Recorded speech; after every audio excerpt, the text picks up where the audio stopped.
Tonight's theme, For the People, and the program included a bit of a surprise, the guest of honor herself, presidential nominee Kamala Harris.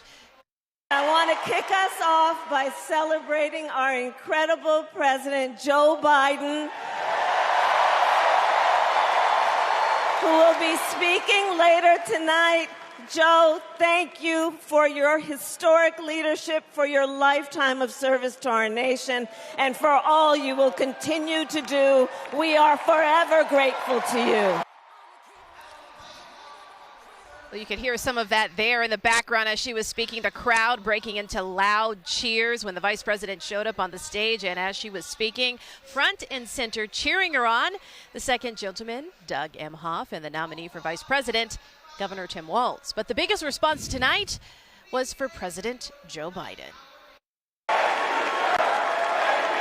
Thank you.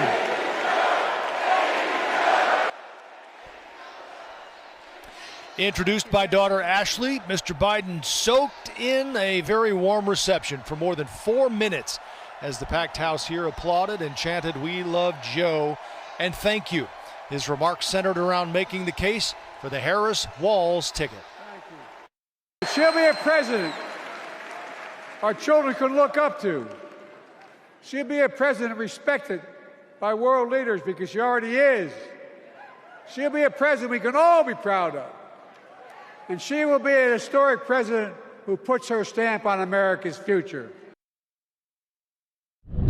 Our Chris Tye had the unique experience of hearing President Biden speak from the convention floor. He's live on the floor right now, and he has some reaction from delegates on what the president said.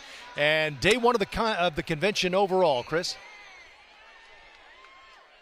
Yeah, it was a difficult road to get here tonight, Joe and Erica. For a lot of these delegates, it took a lot of work to get here because of the protests that I know you're going to get to here in a little bit. But Joe Biden, some say, gave the best speech of his career, arguably the last major one of his career, at least as president potentially. They say he hit on all of the big things: inflation, the economy, the war in the Middle East, and, of course, immigration. We talked to two members of the Illinois delegation just before they cleared out here tonight about Biden's use of humor and his passing of the baton. Listen. He talked about his record. He kept it real. You know, he recognized the truth of the situation, you know, and he admitted he had to make the decision what's best for the country. Biden has always been just a tremendously good human being. It comes through in every interaction you have with him. He's a deeply empathetic guy, and he's a guy who's dedicated his whole life to public service. And I think we're all just a little bit choked up and seeing just such a classy way for a good man to hand the baton off to a very good woman. You're feeling it right this moment. Yeah, it's just touching.